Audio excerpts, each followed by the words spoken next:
What is going on, everybody? Happy Wednesday. Get ready for the big U.S. Thanksgiving weekend. Short week, but got an action-packed podcast here today as we talk about the HHS and why they declined the request of the DEA to be part of this ALJ hearing. What does this mean? Any ramifications? Aras Arzadian comes in from Avicanna Inc. to talk about what the landscape of the cannabis industry could look like if we were to see rescheduling. A lot of questions that we need to understand that if there was an announcement made, what does the industry then look like? And what are some of the important things that the DEA is going to have to learn from? So he'll come on in just a moment. Plus, capital markets advisor from the cannabis industry, Seth Yakutan. It's Wednesday. He'll join us once again. So let's jump into it. Welcome in, Mr. Anthony Varell. Good to see you here on a Wednesday. How are things? How's it going? It's good. It's good. I'm looking forward to the holiday and having the rest of the week off, getting the hell off Twitter and relaxing. I bet. It's funny because in the last hour, Senator Elizabeth Warren's come out and said, we need to legalize marijuana. And in the meantime, we need to do everything we can to repair the harms of an unjust war on drugs. Senator Warren, I implore you, get off Twitter, stop with the hollow rhetoric, extend an olive branch to the people across the aisle, because that's what it's going to do to get something done. Force Chuck to bring safe banking to the floor for a vote. Yes. Stop talking and start doing. Yes. She says this, she comes out of her hole once every 30 to 60 days to talk about legalizing marijuana. We need action. You have power. She's a powerful senator with a lot of weight behind her. Do something instead of talking, please. Yeah. We've said this how many times have we said this over the last year? I'd love to see some of the stuff where we've mentioned do something versus saying something. But yeah, I completely agree with you. But so what's next? What are you looking for? What are you anticipating? What can you share? I'm looking forward to the live streaming of the ALJ hearing on 12/2. You no kidding. On Monday, we get a live stream version of it. The DEA has not been barred from the hearing via the lawsuit that was brought by Shane Pennington and Village Farms. So I don't know if that's been thrown out or whatever, but I think the motion was denied. So Sam and the DEA will be present. And I mean, it's going to be, I think people need to be prepared for what's going to be said. It's going to be a mudslinging fest, but it's supposed to be. Yes. The HHS did all they needed to do. We have the bullets. The facts are there. Let the process play out. Anything that's said in there, it's par for the course. Yeah, which then segues into our first topic here today, which is how the HHS denies request from the DEA. So let's begin with that with big news from yesterday involving why the U.S. Department of Health and Human Services, otherwise known as the HHS, who rejected a request from the DEA to provide witnesses for the upcoming ALJ hearing on December 2nd, as you just indicated. This was reported by Marijuana Moment. When you look between the lines here, why do you think they rejected that? Because this is law. They've already done the work. Yeah, exactly. They've already done the work. This is an administrative law judge hearing. This is for parties that are potentially going to be impacted negatively by the rescheduling of cannabis. HHS did their part. OLC came and backed up the two-step process and legitimized it. The DEA then came out and said that the two-step process is legit. Yeah. And now we're here.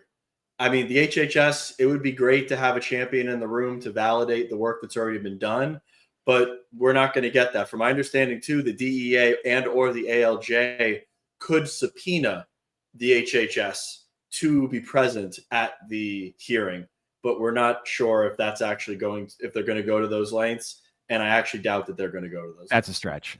Yeah. Yeah. So you've got one agency that's all about science, doctors, and another one is like basically the law, the lay of the land, so to speak. How do you think these two agencies view each other?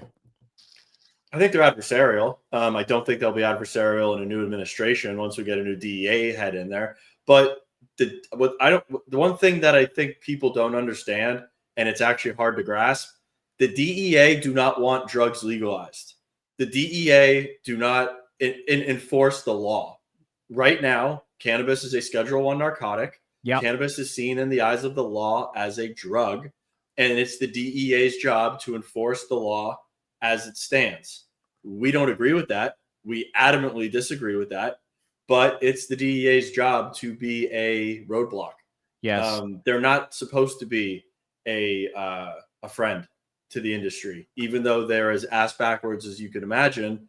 They're supposed to be there to give the argument to no, this isn't how it's supposed to be. Yeah.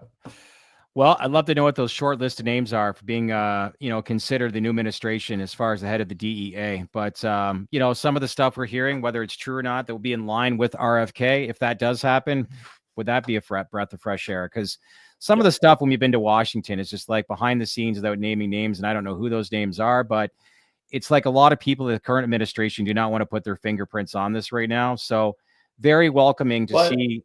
Go ahead. But we've seen this in real time in person. They don't want to talk about it because it's a Schedule I drug. Yeah. In layman's terms, with somebody that's just going off of the social norms, if you talk about cannabis and then you look at the CSA, it's next to heroin. It's next to fentanyl. From an optics standpoint, people don't think in terms of the way that we think about marijuana. They look at marijuana and they think it's a drug, and they see it's next to very deadly substances. Getting rescheduled now puts it next to Tylenol with codeine and things that you can get at a pharmacy. Yeah, it allows for more conversation to transpire. I hear you, but at the same time too, how many people have the job as like leading the DEA in the United States? Like that's completely different scenario that you and I can't relate to. And I think in this particular case, it's just like, keep an open mind. We want to look at some of this. There's data that shows that this could have medicinal benefits from it all. So let's look at it and see where it goes from there. Correct. And, it's also generational, as we've beaten that dead horse many times.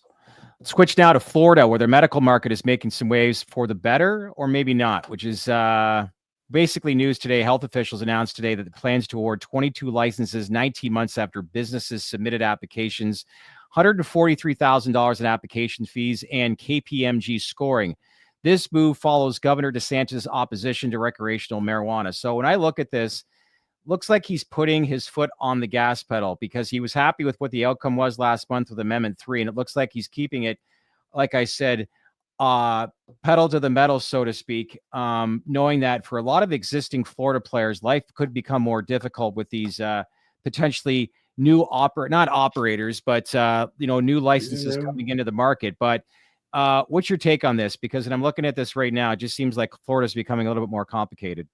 So there are 22 licenses that were granted. Those 22 licenses, for context, have been held up at the DOH for years.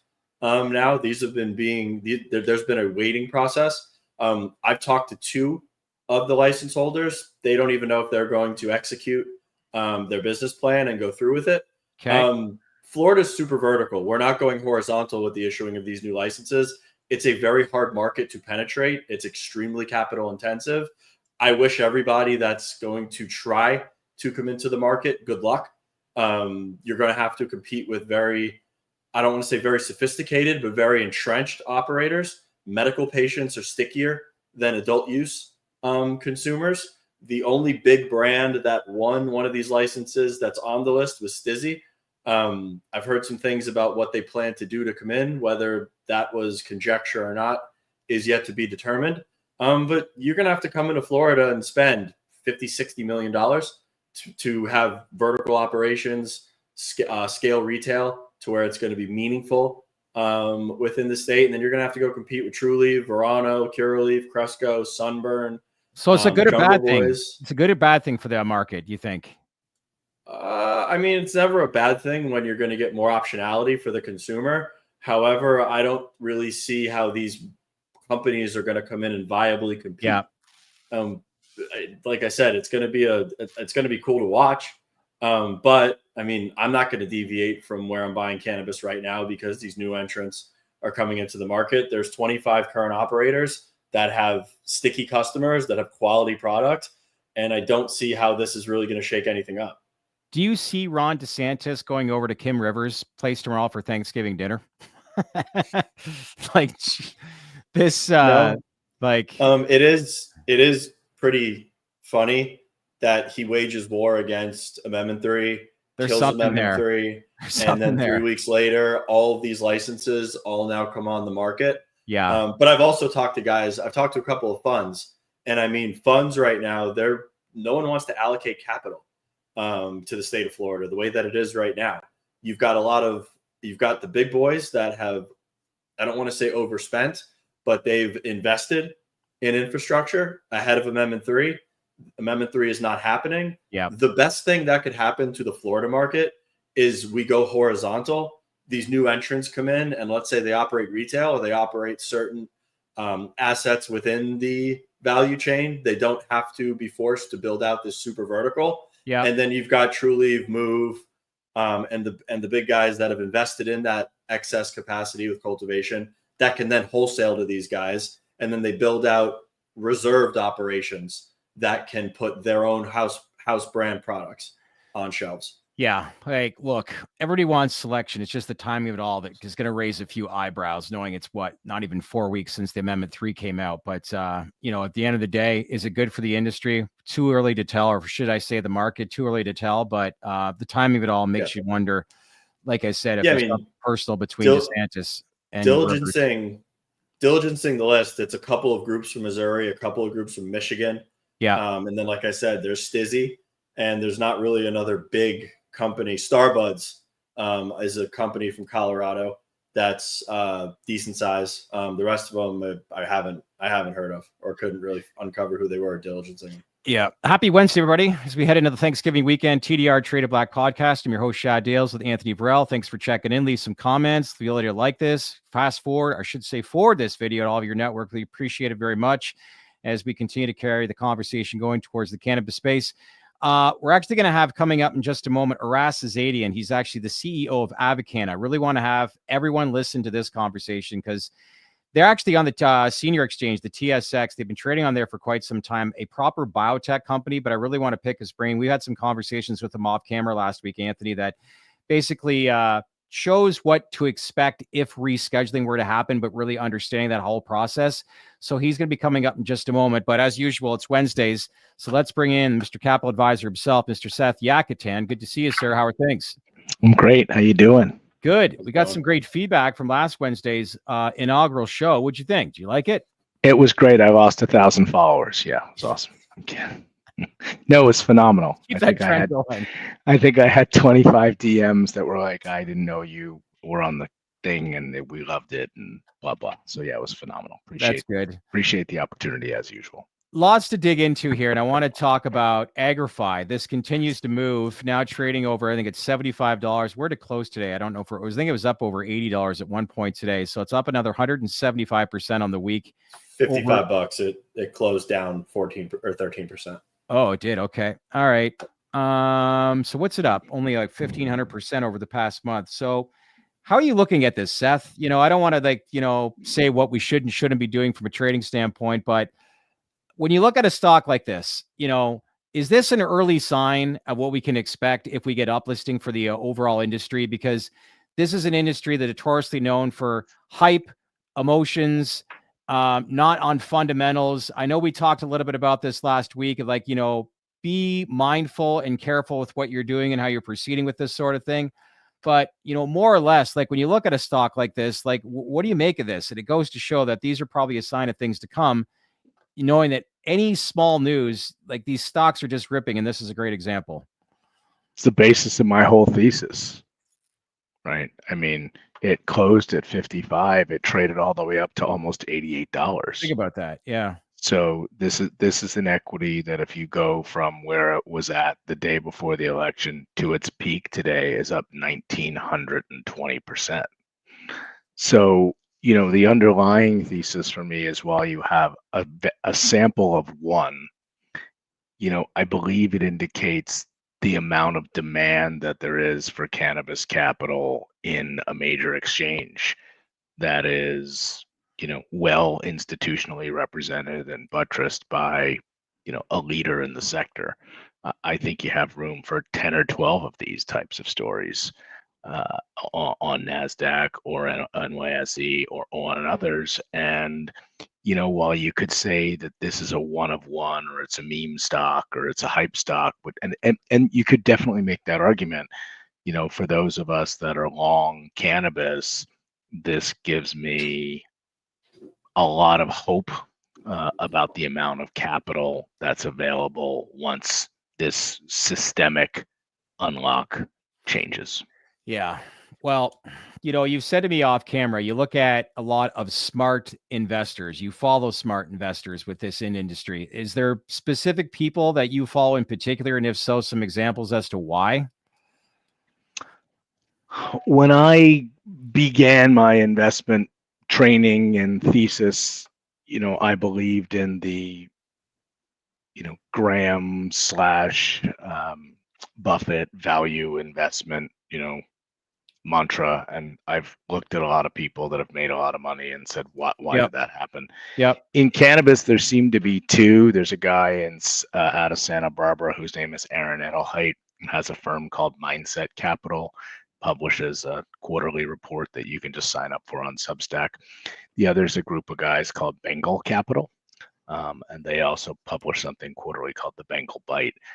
And I think between the two of them, they have both, articulated and espoused that there are a few really good value stocks that they're long on, one of which is a very small company called Grown Rogue. So when I look at, the people that I think are smart, and again, I'm going to praise Bengal, I think has some of the best technical fundamental analysis that I've seen in cannabis. When they say you have a value stock and we're investing in it, I'm going to take a look, and I'm probably going to invest in it myself. And the Grown Rogue story is really interesting. Why does that company move so much? Because it's been up 200? Is it 200% year to date? It's up 200% year to date, and I think it's two reasons. We've talked about Glasshouse, and Glasshouse has a competitive advantage with greenhouse at scale and being a low-cost producer. Grown Rogue seems to have the same level of expertise in indoor. So, indoor is usually going to trade at, call it an average about $2,000 to $3,000 a pound in emerging markets, and they seem to be able to be free cash flow positive because their unit price or their cost to operate is about $800 to $900 a pound. And when you look at the actual cash flow that the company generates and where it trades at less than 1 times 2025 EBITDA as a multiple of earnings. So when I look at that, and I know last week we talked about Weed Maps where they're trading at 45 times earnings. If I have a company that I believe has a sustainable competitive advantage, it's public, and because of the illiquidity of the public market, trades at less than 1 times EBITDA. That seems to me to tick a lot of historical boxes, whether it's a cannabis company or an oil and gas company or a nuts and bolts manufacturing company. Yeah. Well, there's a few things I know you touched on when you reached out to us here this week. One of the topics I think you wanted to bring up today, and I think it's an important one for the industry as a whole, it involves leverage, something we touched on last week. You believe that leverage is now the focus on the street. Why is that? What are you hearing and seeing, and what you mean by that? Well, I think we might have talked about the impending maturity wall or the debt wall, which exists where, between now and the end of 2026, you probably have somewhere between $2.3 and $2.6 billion of debt, which is maturing. Yep. So the first question that we have to ask is, that's a lot of paper that's going to come due from a supply perspective. How much demand to buy all of that debt is there in the market? And I think, Anthony, you probably believe the same as I do, that there's not $2.6 billion worth of investor demand at the moment. No. So fundamentally, if you look at any type of bid-ask spread, if you got $2.6 billion of something maturing and you don't have that much demand, either some of that's got to fall by the wayside, or it's just going to be way more expensive than it is. Yeah. So the first problem that you have is a fundamental supply and demand imbalance. The second problem that you have is a lot of these companies are really just over levered by any metric. And if we look at, the top, call it 10 public MSOs, and again, I have a lot of data and information, of that group, I can very firmly point to 5 of them that are levered at greater than 3.5 times on adjusted EBITDA to debt basis. So if you have a group of companies that are levered between 3.5 and 6 times in a great cash flowing business like cable or radio or, oil and gas, that's a lot of leverage. And if you don't really have any EBITDA and you have a company that's levered at 6 times, that's a problem. You then, for me, kind of look at, okay, well, how much of their P&L is going to service interest? And again, in that cohort, you have 4 companies that, anywhere between 8.5% and 12.6% of their complete top line revenue is going to pay cash interest. So when you have that much debt coming due and that much leverage on these companies and that much real cash going out the door to pay debt, it becomes the whipsaw of leverage that can cripple you. And it's worrisome. It's worrisome to me. So look, if it remains, there's 2 things that are actually in play here: cannabis reform and the status quo. So if it remains the status quo, what do you think happens? You have 10 decently sized MSOs. I believe at the moment you have 3 that are in the top tier, which I think are fine, and then you probably have 4 to 6 which are in the second tier. Of those 6, 4 of them have got big debt hurdles to overcome in the next 18 months, and I think you see impairment in at least 2 names. AYR is probably a very easy target to go after with the amount of debt that they have and the amount of true cash that they have in interest expense, and the fact that they have not named a CEO and we're relying on Florida as a catalyst and are relying on Pennsylvania as a catalyst and Ohio. And I just think that's an easy one to say that's impaired. But to your point, I think you see of that cohort of kind of 6, 2 of them have some real trouble. Yeah. But on the flip side, if you do get some sort of cannabis reform, this becomes kind of like not really a conversation anymore. But here's the thing I really want to understand too. Let's say in the event there was some sort of rescheduling, uplisting, safe banking were to happen, we're probably looking at the earliest, 2 to 3 to 4 quarters before institutions can actually start coming in and buying these stocks, because this is not going to happen overnight when an announcement is made. So like, what are we looking at as far as the timeline before, if there is, say, an announcement in 6 to 8 months from now, if SAFE were to pass or any kind of cannabis reform, like what would be next steps? That doesn't solve what Seth was just talking about, because institutional investors won't touch companies that are over-levered to that degree. It doesn't matter if they can buy the stock or not. They'll bypass whatever companies are over-levered or not fundamentally sound, and they'll buy GTI. Just being completely true. Crystal ball on timeline manifestation is not something that I have a lot of clarity on. What I do have is data to look at, and if I look back at 10 years of empirical capital market data in cannabis, we have an inefficient but robust capital market that trades on noise and innuendo and not a ton of signal. Correct. I think if you get reform, this issue largely goes away, because I do think you'll have more demand. I do think you have a couple of companies that are going to have to kind of Texas 2-step through some difficulty. And you've seen that already. You saw it at Forefront. You saw it at Terrace End. You saw it at AYR. I think you saw it at Ascend. You saw what's happened at Bees. You see what's happening at State House. You see it happening. Lots to think about, that's for sure. But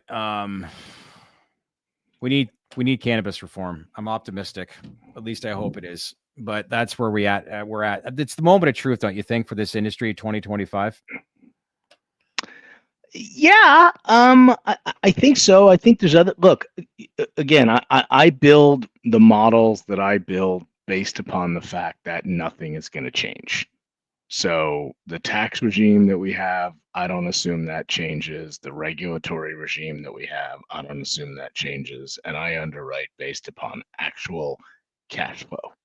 Yeah. If that's your underwriting criteria, anything relative to reform is just more money and cheaper money and more cash flow and more upside.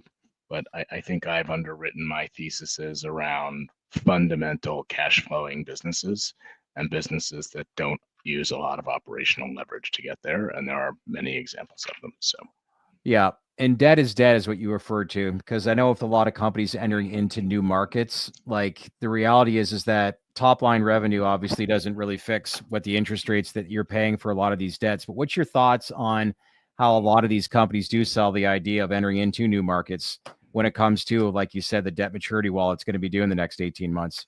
It's bright, shiny object syndrome. Yeah. So if I'm AYR, what I'm going to do is I'm going to point to the catalyst that I might have in Ohio due to future growth and expansion, or Virginia, because you see when new markets come online, you have logarithmic growth or exponential growth. Going back to the smart guys, the guys at Bengal Capital don't underwrite on that thesis, which they call a period of excess EBITDA. They coined that phrase where you see, a market come online and you have absolute euphoria where there's only a couple stores and only a couple producers, and you go like this, and then everybody kind of catches up, and you see the prices go like that. Yeah. So.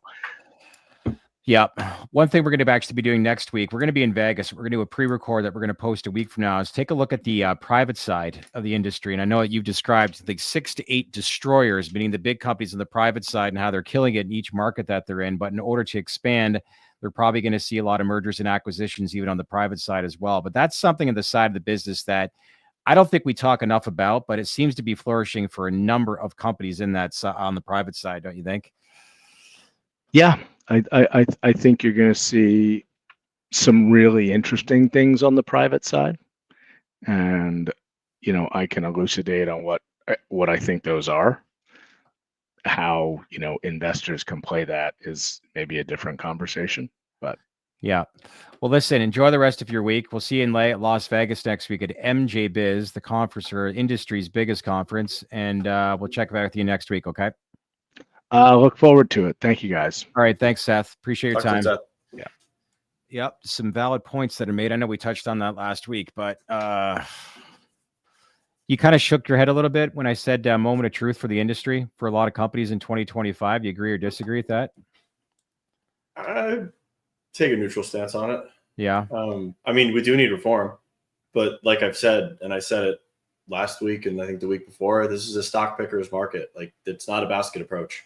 Yes. Anymore to this industry. If you're not taking an actual fundamental and quantitative approach and actually auditing the balance sheets of these companies that you're investing in and understand leverage and what they actually are at their core versus just selling cannabis, and you think that the over-levered names that have gotten beat up are going to get a massive amount of torque on reform, that's not an investment thesis. That's a bet.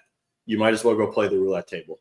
Yeah. If you want to talk about fundamentally investing in the cannabis industry, then I don't think anyone's probably laid it out better than what Seth just alluded to, because you need to actually understand these debt cliffs and these maturity dates and just the multiple on leverage that these companies are operating at, because it does come to roost at a certain point in time. And I don't have a crystal ball. No one really has a crystal ball. But if I had to guess, the next 12 to 18 months, if we don't see reform, it's going to be crunch time for a lot of the companies that we do talk about on a daily basis. Well, you brought up like it's stock picking versus basket approach. Oh, how times have changed in this industry, have they not? Yeah. I mean, yeah. That's in an environment where we see no reform. Yeah. If we see reform and they jam through Schedule 3 in the first quarter of 2025, which is below average, the rising tide will lift all boats, and then you'll probably start to see a separation of the tier ones, and you'll see capital allocated towards the leaders of the pack. But institutions aren't coming into this sector and being like, I'll take everything. Yes. It's all cannabis related. Like, Yeah. that's not happening. Yeah. Well, you talked about how we need reform, and one of those things, hopefully, is rescheduling. And I want to bring in our next guest, Aras Azadian. He's the CEO of Avicanna, which trades on the senior exchange, TSX. Good to see you. How are things? Doing good. Thanks for having me, guys. First time to the podcast. And you guys have actually been listed on the TSX for how long now? 5 years, over 5 years. 5 years. We did a piece on Terracin back in what was July 4th, 2023. A lot of the attention was it was the first cannabis company to be listed on the TSX.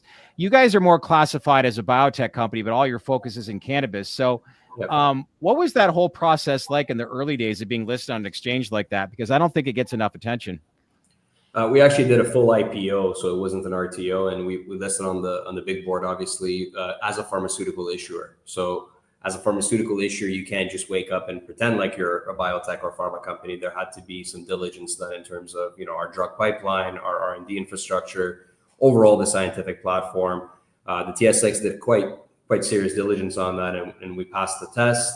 We came out at $8 a share back then at the IPO stage in 2019. Everything was obviously exciting and frothy. I mean, that was a different era, right? Yes. Listen to your conversation. It's certainly not that era where you bet on everything anymore. No.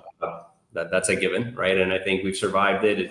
I expected us to have been separated from the recreational side of the sector when, you know, the burst happened, but baby out with the bathwater, we were treated as a recreational company, even though we're not one. And unfortunately that impacted our stock price as well. Yeah, well, no kidding, in the industry. But I think that's one of the important reasons why I want to like have you on today and like share with our viewers.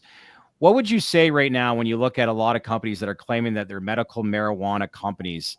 When we look at rescheduling, let's say that does get announced that cannabis is rescheduled in the U.S. as a Schedule III drug. What are some of the things that are going to be expected after that announcement happens? Who does the DEA turn to for evidence or information? How does this all play out? And like, what have you guys done, I guess, that it will affect, I guess, your business and expertise when it comes to this sort of thing?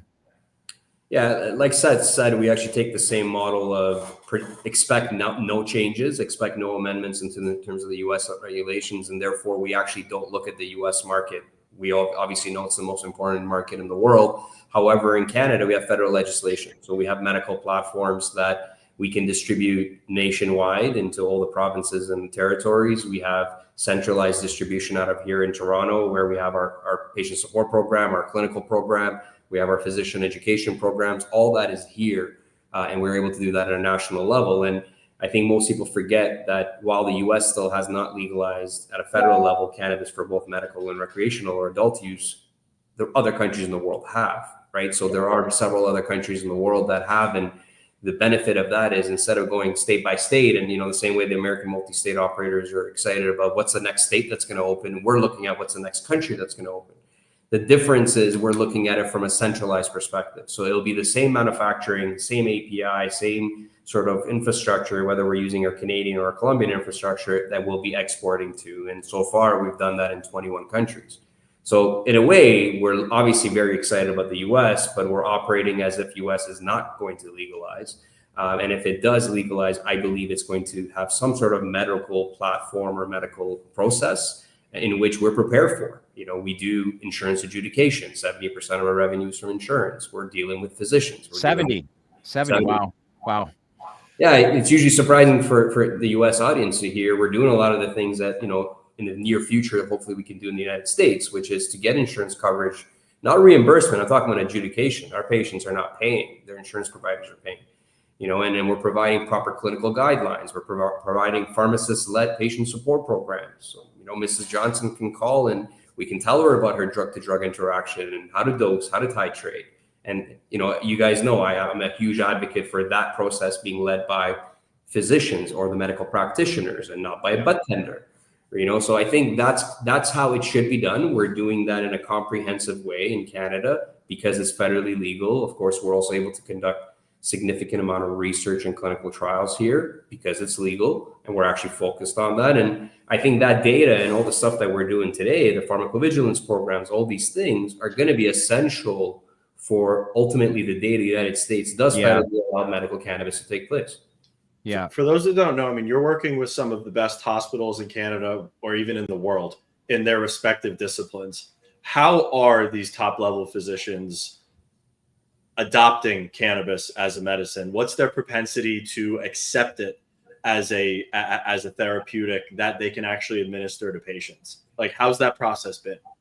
So that's a really good question. You know, we have been working for 8 years now with some of the key opinion leaders here in Toronto, mainly in Toronto, but we work with across the country, some of the major clinicians in epilepsy and in chronic pain, even some children's hospital studies that we've been conducting. And you have the pioneers, you have these key opinion leaders that say, wait, I can actually provide a solution for patients that could address an unmet medical need. So physicians, especially I would say newer generation physicians, are certainly open to it, but what they want to see on the other end is someone that speaks their language. So someone that's delivering standardized products that at least have some preclinical data, some stability data, products that are designed to have a particular drug delivery format, particular release profile. And that's what we've done. So therefore, we've had the support of the medical community here in Canada. We've conducted 20-something studies.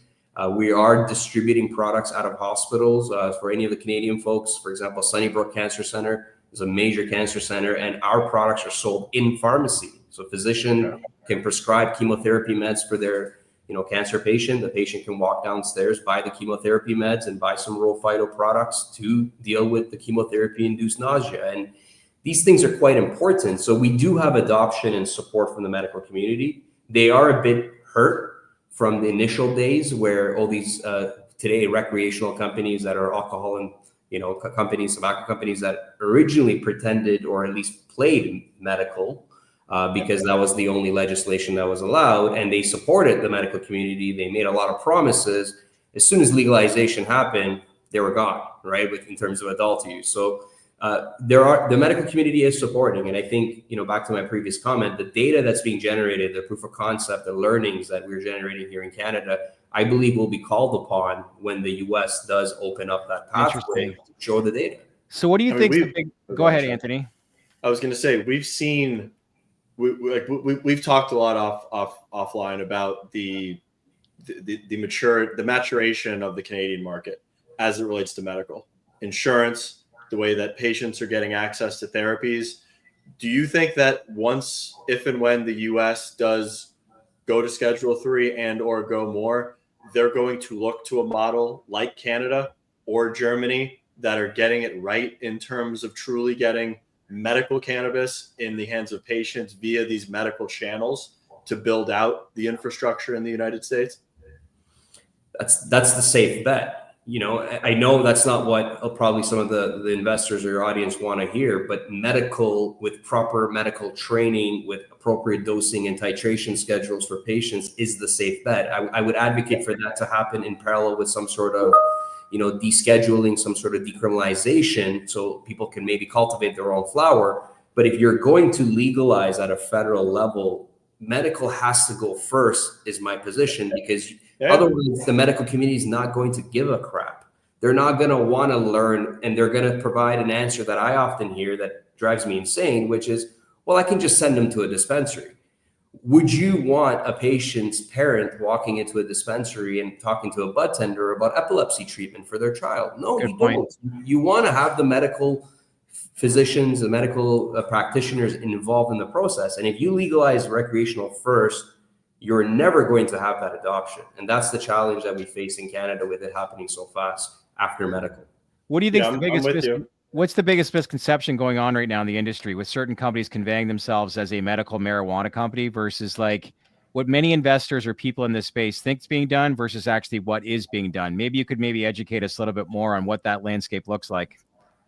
I think it's the DNA of the company. I think for us, we spent 9 years doing R&D clinical trials, preclinical development, real world evidence, engaging with the medical community, engaging with physicians and patients, and delivering standardized products that are predominantly non-inhaled, which is a harm reduction strategy. That's the key word.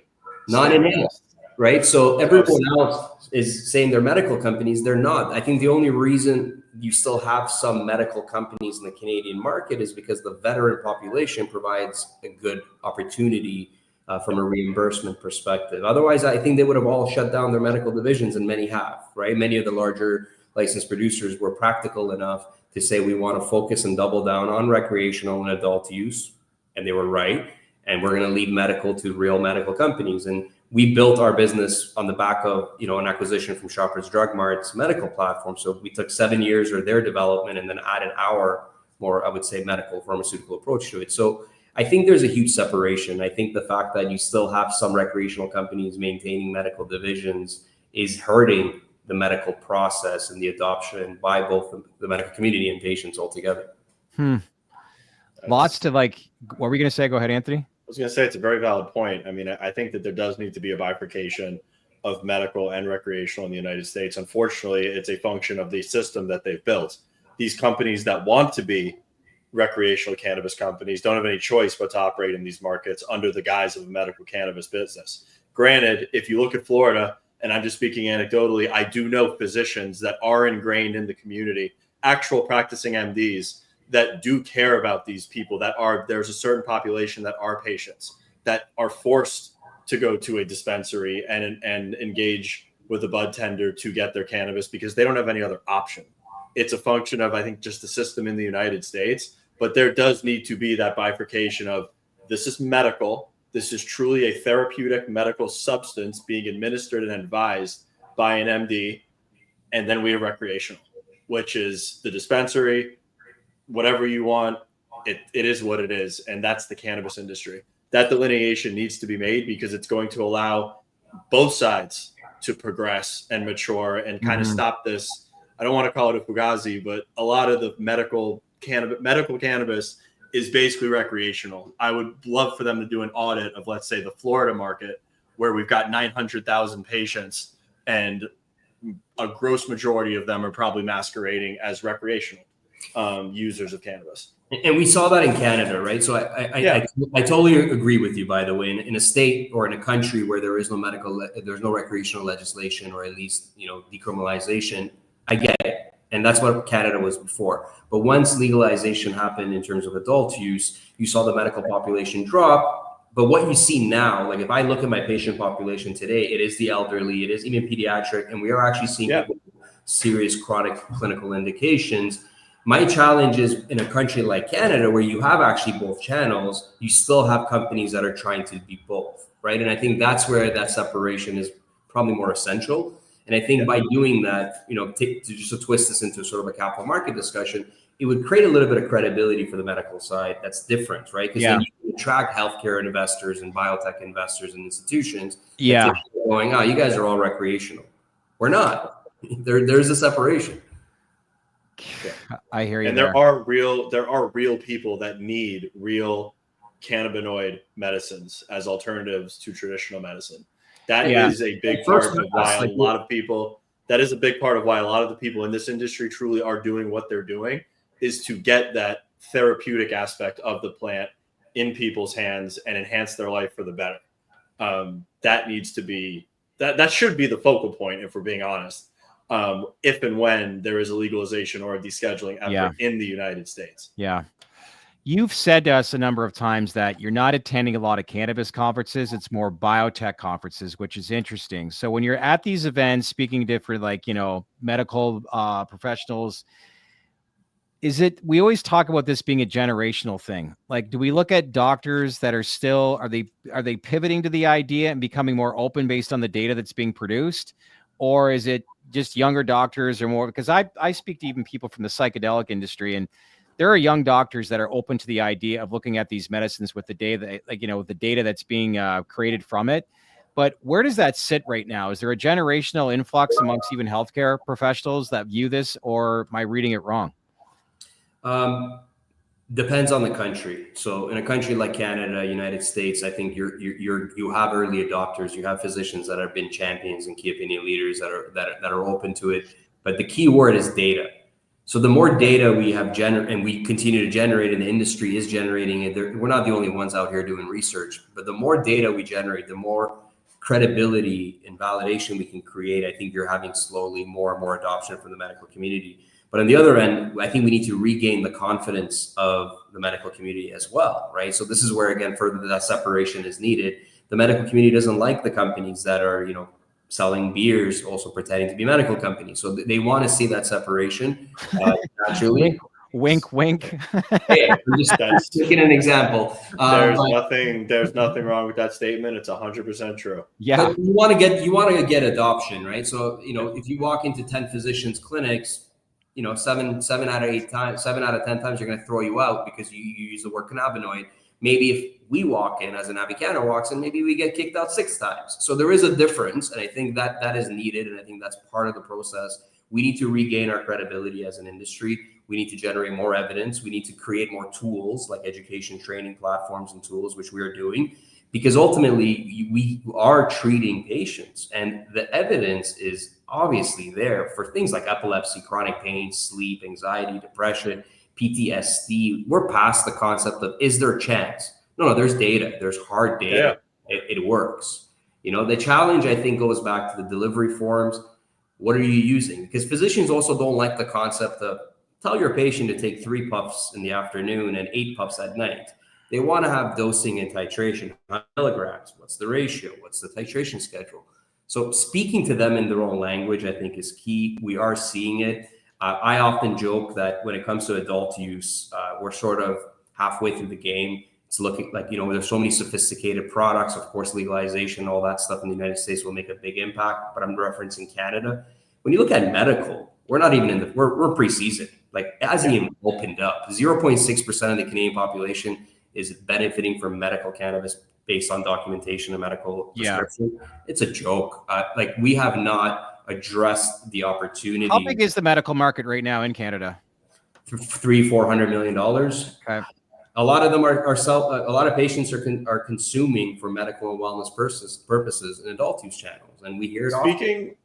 Speaking of form factors and delivery methods, what do doctors say when the conversation's going on about medical cannabis, and we're talking about inhalation methods and combusting plant matter?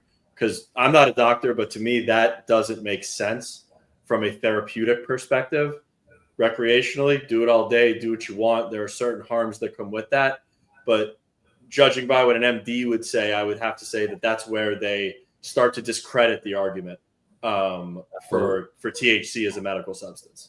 Well, first of all, it's harmful, right? Combustion is harmful. Vaping, heat not burn a little bit better. But the most important thing is you can't dose it properly, right? Like, physicians want to tell a patient, Mrs. Johnson, start with 2 milligrams of THC tonight.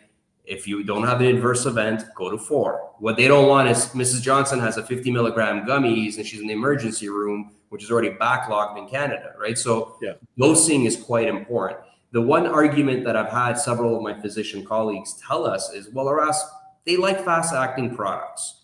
So edibles take too long, oral capsules, tablets take too long. And we've addressed that as a company. We have fast-acting nano-emulsion formulations. We've shown, pharmacokinetic data that you get peak plasma levels within 15-20 minutes. And we can argue that that's parallel in terms of avoiding first-pass metabolism and effect to inhalation. So if you can address that from form factor in a delivery form, and then tell physicians not only is this fast-acting, which is good for things like neuropathic pain or some sort of acute pain, but also it's non-inhalation, so it's not harmful. To have a proper, harm reduction strategy. Again, that's the stuff that I think we need to do as a medical company, and then allow sort of our adult use colleagues to do what they do in terms of growing the consumer size. You said earlier you're working with shoppers. I know you'd mentioned before that there were many companies that were looking to, I think, purchase that medical platform at one given time, but they decided to partner with you. I'd like to learn more, like, why that was, and how long you have been working with them. Because like I've said, to Anthony's point, when we look at different countries that are going to start viewing at specific biotech companies within this industry, they're going to look at the institutions that they're working with, along with, like I said, a lot of the retail providers as well from a pharmaceutical standpoint. So maybe touch on a little bit of that, because I know Shoppers obviously got a ton of attention in the early days of some of the partnerships that they announced with some of the big Canadian LPs. Yeah, so we were originally a drug delivery company, and we actually formulated a set of medical products that we commercialized exclusively with Shoppers Drug Mart in Canada as a bit of a global proof of concept. So we built a really, really interesting relationship with the Medical Cannabis by Shoppers, which was their division. We launched about 10 products with them in the initial phases, initiated a number of clinical trials. So we actually launched a number of real world evidence or observational studies that were being conducted through Shoppers. We launched the hospital program, Sunnybrook Cancer Center, namely with Shoppers Drug Mart. So we built this very fruitful, very focused medical relationship. And when time came for them to sort of part ways with their medical cannabis division, I think they had the option to sell it for X dollars to some of the larger licensed producers, or to hand it over to Avicanna, which would at least would genuinely provide continuation of care for their patients. And I think that they took the latter option because they knew that it's not going to anger and frustrate patients, patient advocacy groups, the medical community, and physicians. And I think that would have literally torpedoed the entire concept of a complete, comprehensive medical cannabis platform, because that's what they did. They weren't selling their own products, and gotcha. It worked in our advantage. Obviously, we built on that, and I think we now have a proof of concept of what a complete medical cannabis formulary and platform should look like. Yeah, learning a lot, aren't we? But how big was the medical market in Canada, say as little as 5 years ago compared to what it is now? It was up closer to $1 billion. It was large, and it's gradually reduced. Canadian, right? That's like $250,000 US. But exchange is not looking good these days. But no, it was larger. We saw the patient obviously population drop as a lot of those deviated away to adult use. But again, what we've noticed is the demographics have changed, right? So the demographics that we have in terms of the medical population now is what I would call the non-recreational medical users. Yeah. Well, I know when I used to live in Toronto, some of the best hospitals in the world are there for neurology, for heart, and for cancer. And I do know, I think Princess Margaret and Sunnybrook, I think those are top 5 cancer organizations or hospitals in the world. Is it not? Yeah. And like we work with a hospital for sick children. That's number 2 in the world for kids. UHN, which is, 200 feet from my office, is I think number 2 in terms of literature and research in the world. That's like Toronto General Hospital, Princess Margaret. But so you have some of the top minds, and I know, it's natural U.S. Canadian sort of hierarchy in terms of U.S. being ahead. But in this case, in terms of research, medicine, patents, intellectual property, complete medical cannabis care, Canada's ahead. And there's no doubt. I forget the researcher's name, but Rogan had, I think he was one of the lead researchers on the neuroscience aspect of cannabis and how it interacts with the human body. And his opening monologue was like, you know why I'm on your show? Because the US can't get its shit together and there's no researchers there. They're completely prohibitive on the plant. And I'm lucky to be in Canada, be Canadian, and the gloves are off. I'm allowed to conduct the research. And we're seeing global companies, multinationals, generally excluding American multinationals, approach Avicannas of the world because they're seeing that what we're doing here in Canada is working and it's a good proof of concept. So Canada has set the foundation. The medical community has adopted it and supported it. Patients are championing for it. It's happening. It's happening. It's just we've all look, I'm long on the cannabis industry. Obviously, I'm just advocating for a separation between medical and adult use. But I want to see both obviously take place. And I think the evidence is there in terms of the potential from a medical side. Well, you've obviously demonstrated a great deal of patience during this time because let's face it, in the early days, it was difficult for these companies not to flip and do some sort of recreational play when they're medical. But here you are. When did you do your IPO? What year was it? 2019. So you're founder of this company. You've been around for how long? So 10 years? 10 years, yeah. Yeah. I think I'm considered one of the last, if not the last, public guys that have stuck around. Yeah, focus on one thing and do it really well, right? Yeah. I have had many. Any left. I don't think there's any left from the original cohort of the Canadian LPs. Now that I'm thinking about it, they've all been replaced. Yeah, you guys have seen some steady growth as far as revenue year over year too, have you not? Yeah, and we're seeing high margins, right? So I think people always say, what's the major difference? There's a lot of differences. Your patient versus consumer, your entry barriers, etc. But something I think the business folks should focus on is the margins. Like our gross margins are higher because we have entry barriers in terms of our products and services. We have differentiation, and patients are stickier. One thing that I like to advocate for, and I remember we talked about this earlier, guys, is that the United Nations Single Convention on Narcotics does not permit the export of recreational products, but it permits the export of medical products. So if I'm generating $30 million or so in Canada with 0.6% of the population, what's the potential of medical? I know everyone that is long cannabis believes in the potential of medical cannabis. We all know that, but we don't want it to be done by a medical company, which is a bit confusing, right? So I think we all know the benefits. So now it needs to be done properly, and then it needs to be expanded internationally. And we're primed to do that, and we are slowly doing that. So do you think of rescheduling in the US? Like, how will that change, I guess, and benefit the Canadian companies and more specifically like yourselves? Like, we're seeing what's happening with various Canadian companies that are actually focusing on the international European market. Yep. But what does the US represent, and where does that, I guess, lead you down the road? Look, we're only a Canadian company today because Canada is giving us the clinical infrastructure from a regulatory perspective to do what we want to do. But ultimately, as a biotech healthcare company, I want to be an American company because that's where the real investment opportunity and growth capital is going to come from. We don't have healthcare investment funds in Canada. We don't have pharmaceutical companies in Canada. They go down south the moment that they hit some sort of maturity level. So The only reason we're here is because it's the place to do things for now. The moment US opens up, I believe the opportunities change. I think other countries in terms of medical will follow suit. I think healthcare and investment funds will come in fast. I think pharma companies, United States, American pharma companies will dive in. And when they do, they're going to say, okay, well, who actually has entry barriers? Who actually has patents, formulations, clinical evidence? Because these are the things that matter, right? And I think we're very well positioned for that. So we're definitely excited about the US legalization. I think it will be the most important catalyst for a medical company like us. Yeah. However, we're not holding our breath, and we're just generating more evidence and substance until that happens. Yeah, I don't think anyone can right now. There's optimism in the air, but I always like to get people on just to kind of educate us a little bit on misconceptions of what this medical marijuana landscape looks like when people are trying to promote this. But more importantly, if we do get rescheduling, what's next? I know it's different banking bills. We always talk about if SAFE were to pass, what does that then look like? Because, I think we need to learn the whole process and understand where we're going. But, for somebody that's been focusing on one thing, and like I said, doing it really well on the medical side, I think it's, important for people to really understand, obviously, where this is going to develop and grow from here, right? It's just the beginning. On the medical side, it's just the beginning. And my last comment would be, when you talk about medical, I think there's a misconception that medical means only pharmaceuticals, meaning indication-specific drugs like Epidiolex formerly GW Pharma.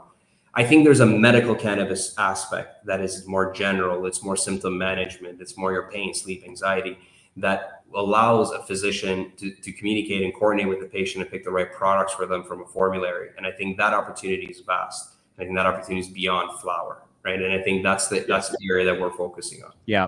Do you think we see cannabis come? And I just wanted to ask because this just came to mind. Do you think we see cannabis eventually become some sort of mainstream analgesic as it relates to pain? Because I've seen anecdotal data that, if you really wanted, push came to shove, cannabinoids could replace something like acetaminophen that's toxic to the liver when you're ingesting it.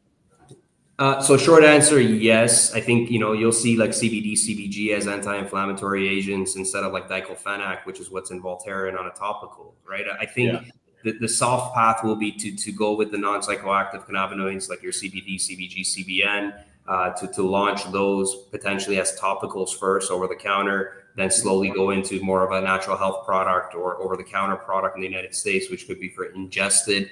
Likely start with some sort of THC-free formulas, then start extending and adding, minor amounts of THC per dose, up to 0.3% or up to 2 milligrams, things like that. But I think considering the safety toxicity and the pharmacology of cannabinoid-based products, I don't see that taking forever, but I do see that ultimately happening as well. Yeah. I've had conversations with doctors before that believe there will be a cannabinoid in every single medicine cabinet across North America in the next 10 years, which I think is pretty accurate, to say the least. I like your story. I like, obviously, the background, understanding the relationships and working relationships you have with different institutions, with obviously Sunnybrook, with shoppers, and more importantly, the margins and growth overall in revenue year over year. So, listen, appreciate, obviously, the feedback you provided. Avicanna trades on the TSX under the ticker symbol AVCN RAS. Appreciate you checking in. And most importantly, let's keep in touch, okay? Thanks a lot, guys. Thanks for having me. Appreciate it. Interesting conversation to understand what we can expect if there is some sort of reform. But smart guy, to say the least, and been around a long time. But it's a conversation that we don't talk enough about. There really does need to be a true bifurcation between medical and rec. Yeah, it's gonna cap it. It's gonna come to a head. And this isn't to slight any of, let's say, the MSOs or the companies in the United States, but they want to be recreational cannabis companies. They do care about their patients. I'm not saying that, let's say, just as an example, any of the Florida MMTCs don't care about their patients, because I've seen the CEOs at a grassroots level. They do care about their patients and their patient base and the people that they are helping with access to cannabis. But they want to be the Bud Light of cannabis. They want to be the Johnny Walker of cannabis. They want to be at their heart and at their core, they are recreational cannabis companies that are playing the medical game because they have to. But there is going to become a point in time where they do divert, and I do think that they will both be better off because of it. I got a topical cream on the eye. Put that on a Monday. How's the eye look, everybody? 48 hours. That's a nice little cannabinoid right there on the eyelid. And I think it looks, you can't even tell I have a swollen eye anymore, can you? Nope. I completely forgot. Bullshitter. Yeah. All right. Before I let you go, real quick, tomorrow's Thanksgiving. I'm heading to the Lions game with my daughter. She's skipping school. So it's going to be the Lions against the Bears. That'll be fun. But we're going to take tomorrow off. Who you got? Lions or Bears? Lions? In Detroit, Lions. The Bears look terrible right now. All right. It sounds like a third string quarterback for the Cowboys. You're going to have, what's the Italian mobster's name? Tommy. I fucking bet on the Redskins. Yeah. Last week, thinking I'm watching ESPN. They're like, well, there's $100 million worth of players on the roster not playing. They don't have their quarterback. They don't have their defensive studs. And then the Redskins come out. I'm still calling them the Redskins. I don't care what anybody says. The Redskins come out and just lay an egg. They get killed by arguably a second string team. Dude, I thought we had a chance, but then there was that kickoff return. But did you see that spin?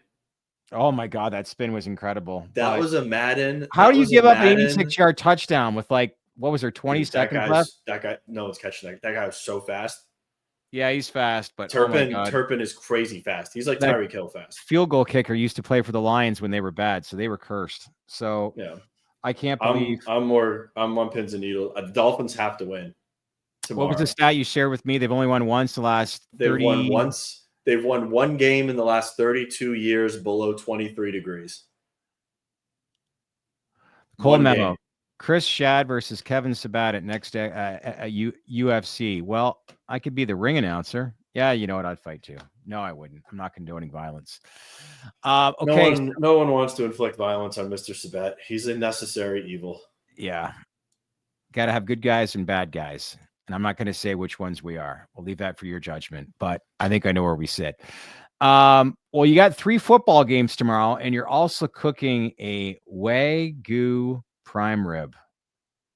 Wow. Didn't change since Monday. Did you buy it yet? Yep. 6 pounds? 5. What'd that cost? Enough.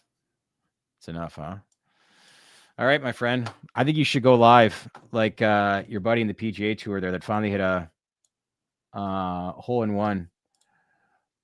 Bryson. That was very, very interesting idea to say the least. But listen, to you and your family, happy Thanksgiving. And everybody, I actually had a great interview with Wiz Buckley, former Top Gun fighter pilot, and Melissa Lavasani earlier this afternoon. We're going to talk about the psychedelic space. That's going to be posted 11 a.m. pre-record on Friday morning. So live stream will be back here on Monday at 4:00. So everybody that's logging on right now, we wish all of you a happy Thanksgiving. Enjoy some time with your family. For all of our American viewers out there, Canadians, it's a good way just to be lazy for the next couple of days because the U.S. is going to be shutting down. Anthony, happy Thanksgiving. Make sure to scan that QR code. We'll still have our newsletter out a couple times, and we'll give you updates on what we're hearing latest out of Washington. So make sure you stay connected. In the meantime, enjoy the rest of your evening, and we'll see you back here on Monday at the live stream. Body on Monday. Take care. 11 a.m. Friday.